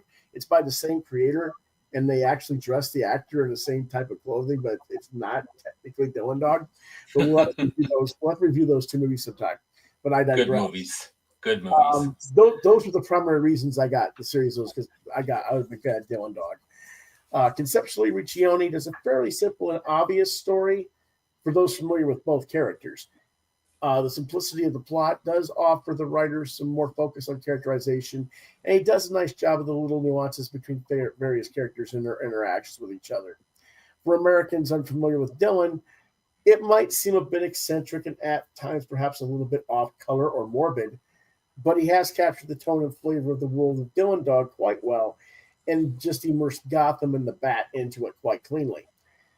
Artistically, I like Cavagnago's covers and contributions into the interiors. Well, I think Werther Della Dera is a good match stylistically, and the artwork feels consistent. I would have been just as pleased if it had just been Cavagnago's art and not anyone else's for the book. But this comic feels very much like a Bonelli comic, more than a DC comic. Like, we're very much in Dylan Dog's world, and that Batman and Catwoman and Etrigan the Demon and others are more of a supporting cast. This is especially true in the final issue, but that's what I came to expect as the book series progressed. Now, these books were like 48 or 68 pages per issue. I'll show you the actual book in a minute, folks. I would love to see this kind of print run and version of the book done with a full Bonelli crew of creators rather than a DC-centric perspective, and see how they would adapt to the more Americanized tropes in the DC universe. Could they pull that off? I'd like to see that. But this really did deliver what I expected and more, and I was very satisfied. And I felt like I got my money's worth, which is not something I can typically say with today's modern American Batman titles. It is Dylan Dog, so it is more for a PG-13 and up level audience, maybe even 16 up, depending on how you feel about the more off-color humor that the Italians are known for. Chris, what do you think? This was quite the read. Like you said, the page count was really up there, and I think for a lot of American audience, that may have been that may have kept them from taking on a series like this, because the page count was so high and there's just a lot of dialogue to read through. But that being said, I love the art. The art was gorgeous. Um, the colors, the art, everything was perfect. I love the humor. I love the story. Though I gave it a 4 out of 5 because the story was a bit like existential for me. Mm-hmm. Did you find that, Lewis? Like, I know what you're saying. I think because I'm more familiar with the Italian tone and the way that they do Dylan, I get it a little. I read it and then comprehend it a little bit differently. But okay. I know where you're coming from, and yeah, that's not an unfair description by any means. And also, I found that the team ups kind of were rushed and happened without any really good reason. They were just kind of like, "Oh, hey, you want to help us with this? Oh, okay, sure."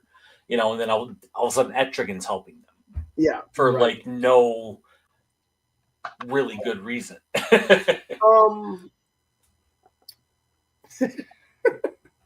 There is a reason, but it's like you say, it's kind of,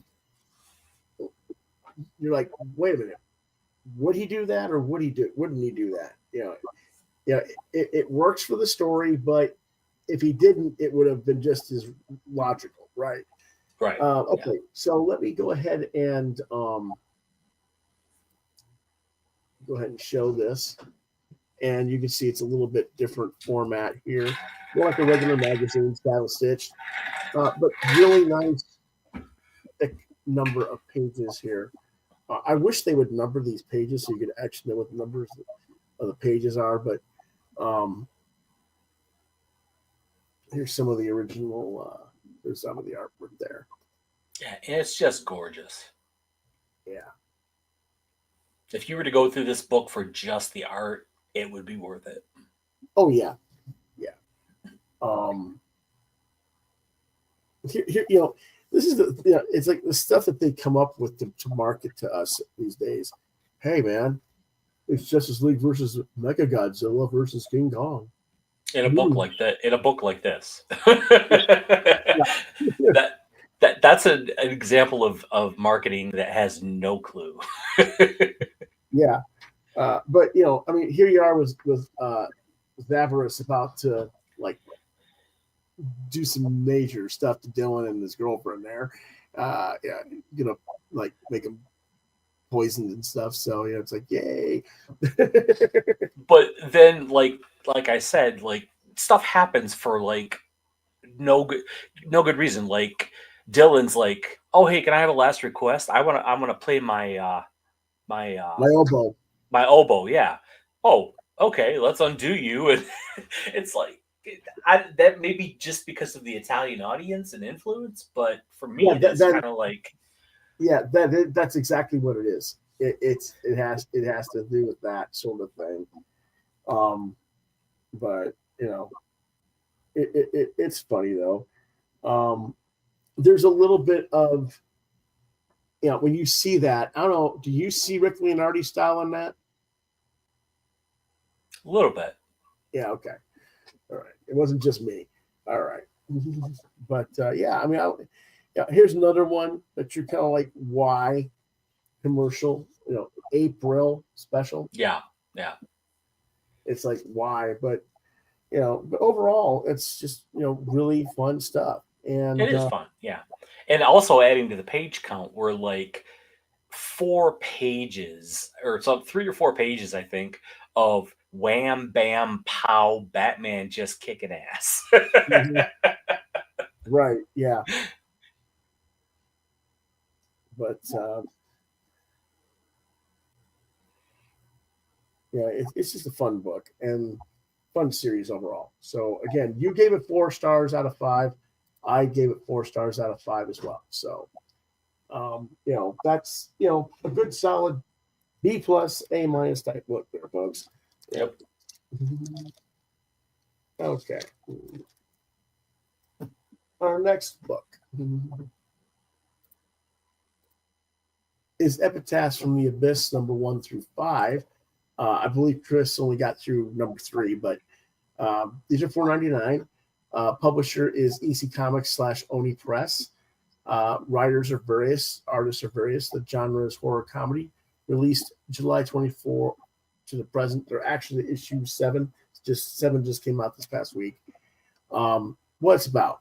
Epitaphs from the Abyss is an anthology series meant to invoke the sensibilities of the classic EC style comics of the 1950s and 1960s, but with more modernized styles from more of today's popular, and I put that word loosely in quotations, popular writers and artists. Each issue has multiple stories by different creative teams.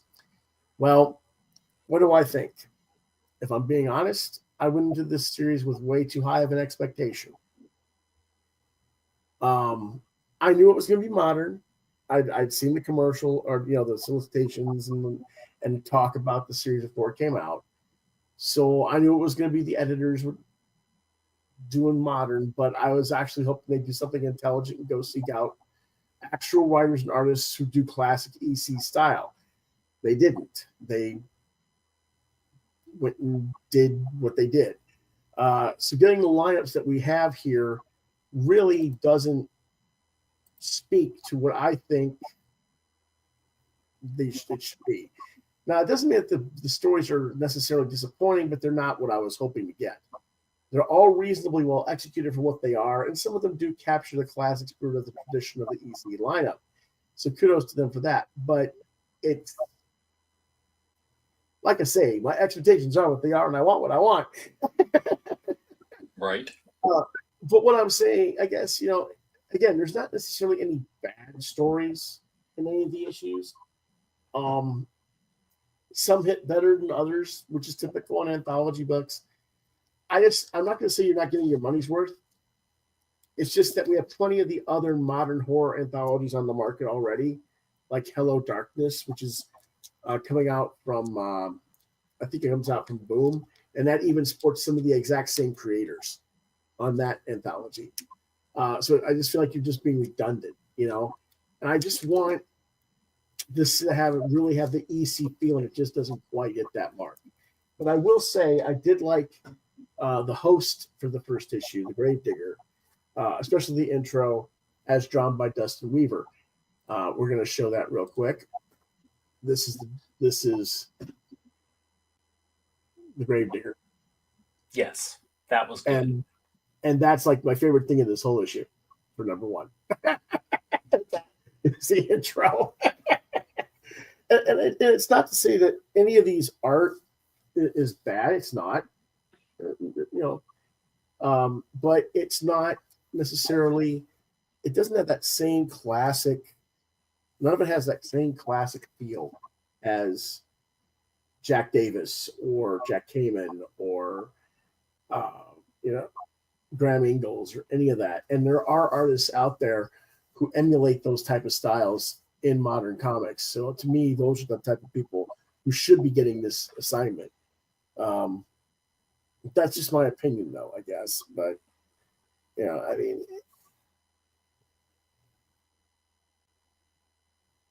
they're okay, but nothing really stands out as really like, wow, either, So there's that. I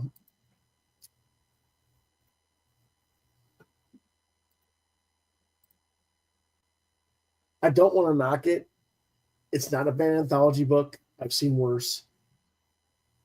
I was just dreading it when they were saying it was modernized, and it just doesn't hit the mark for EC, in my opinion. I hope in the next rounds of creators that they do for the next round of whatever story arc they're going to do, they go hunt for that EC look. I give it 3. Chris, what do you think?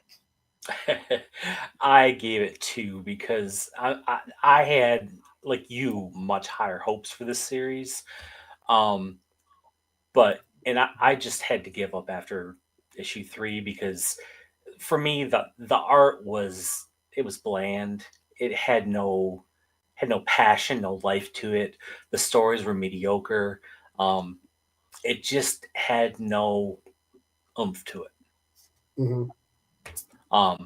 That I've seen, and I believe you said too, I've seen anthologies, horror anthologies, and horror books in general done a lot better. So yeah, Well, it's the I thing is couldn't. that it's just that you got the same writers on the other ones that are out on the market at the same time, and it's like, eh, yeah, there's other people who are better than them, you know. Yeah, I and think. I felt the stories. EC always had that gleeful, sinister twist at the end. You know, the gotcha Mhm. moment. And I felt like a Mhm. lot of these stories and the art in general just didn't capture that. That makes sense. That totally makes sense. All right. Let's see here. Oh, sorry about that. um, all right. We got one more to go. And that is Parliament of Rooks, number 1, 499.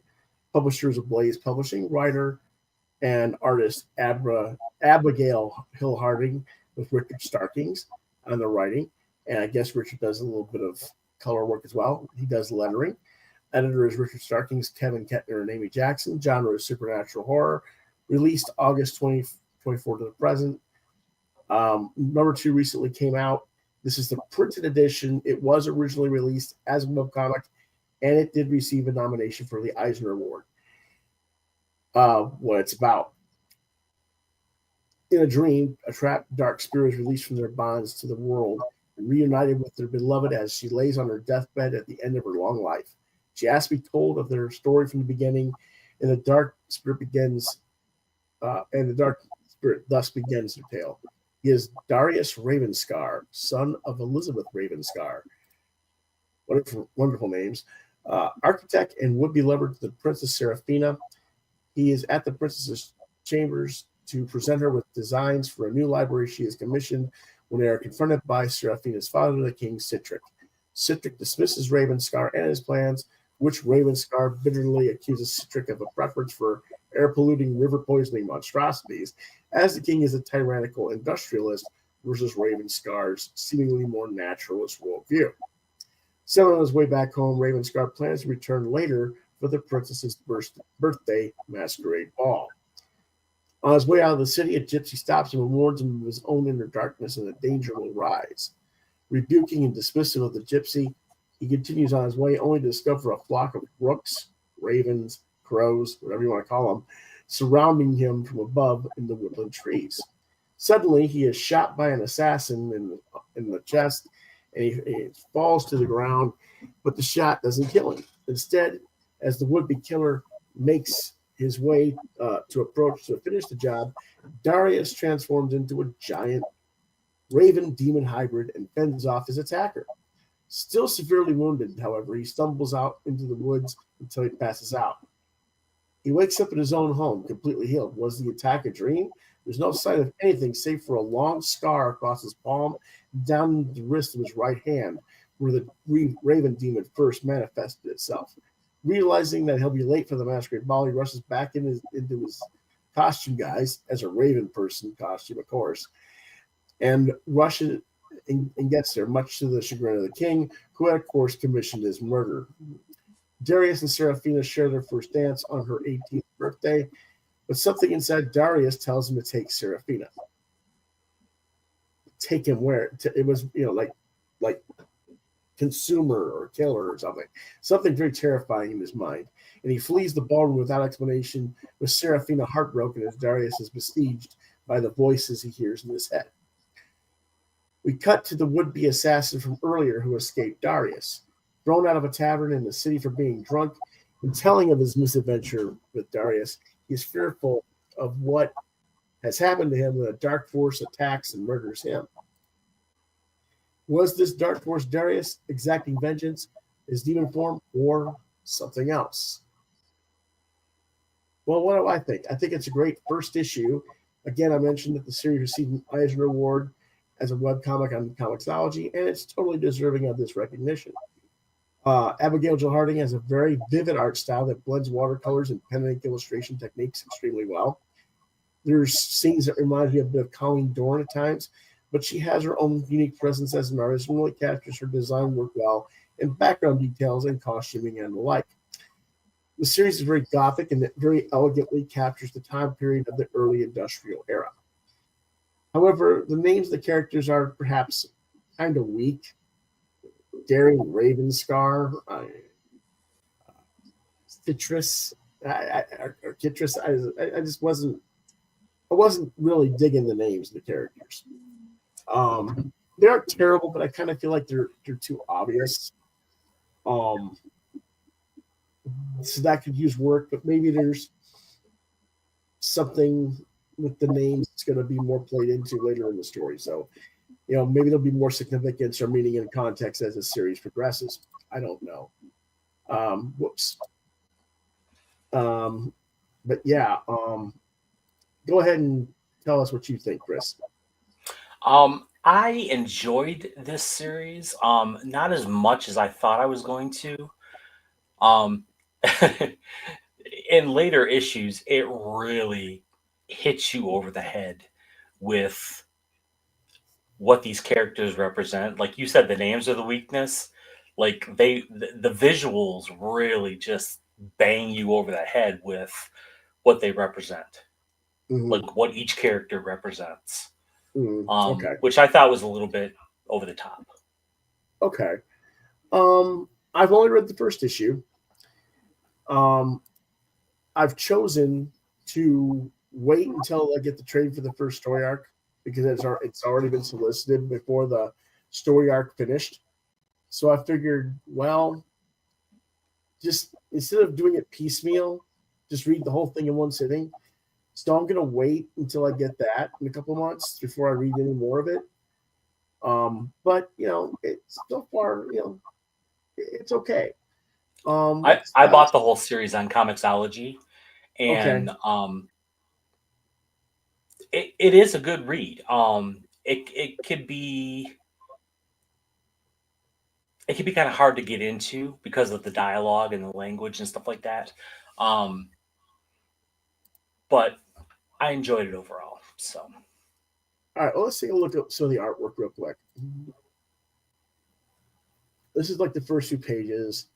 You can see the watercoloring and the nice merger of grayscale and then the blood reddish moon and the blood red height, where the body of Darius can come out of the chambers and reform himself to go be with his woman.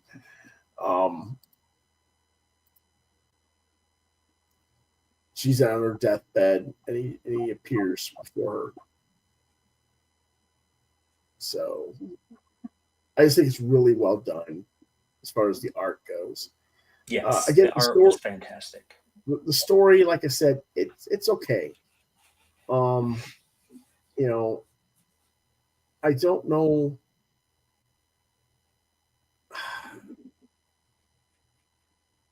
I gave this.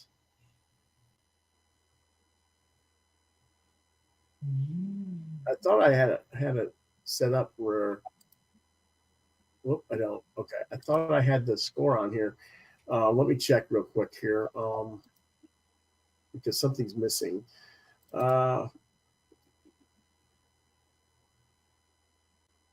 Seems like something's missing anyway.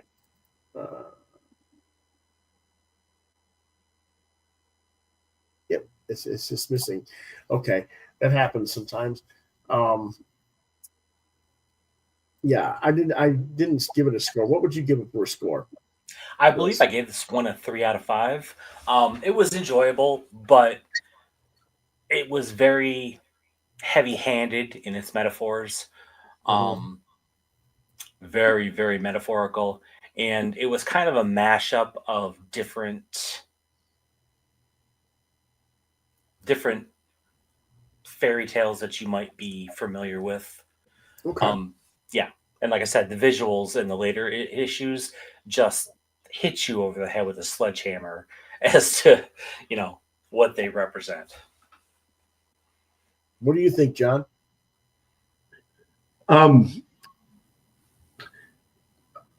Again, I haven't read any of the issues. The artwork looks nice and striking. Looks like it has like that black and white with just a pop of color feel to it. Yeah. Which is cool. All right. Okay. Well, I think that's all of our reviews for this week, because with our sickness, we just didn't have time to really get into stuff as much as we thought we were going to. So next week, we will be reviewing Lifeboat by Ian Gibson, a Gotcha Man June one-shot, Galaxy of Madness from Mad Cave, the magazine Cryptology, which is like Tomorrow's doing horror fandom, more or less. Has a Bernie Wrightson article and some other stuff in there. Pretty cool book. The Dark Horse series Borealis and the Dark Horse series Space Usagi, and possibly more as well. As always, we'd like you to check us out at our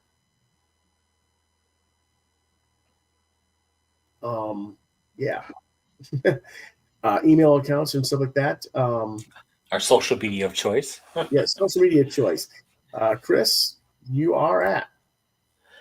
You can find me on Facebook at Fat Boy, Chris Hall, and you can find me on DeviantArt, also Fatboy73. And my email, you can email me at ChristopherMHall1973@gmail.com. Okay, and then of course you see our emails for John and myself right there on our names below. And so tomorrow we'll be back with our Friday night features. This week we'll be covering the Netflix series Wednesday, based on the Abbott Family, starring Jenna Ortega. That'll be tomorrow night, 8 p.m. Eastern Standard Time. So hope to see you then. In the meantime, we hope you're doing well and staying healthy. We'll try and do better next time, as always. Thanks for watching. And we will see you next time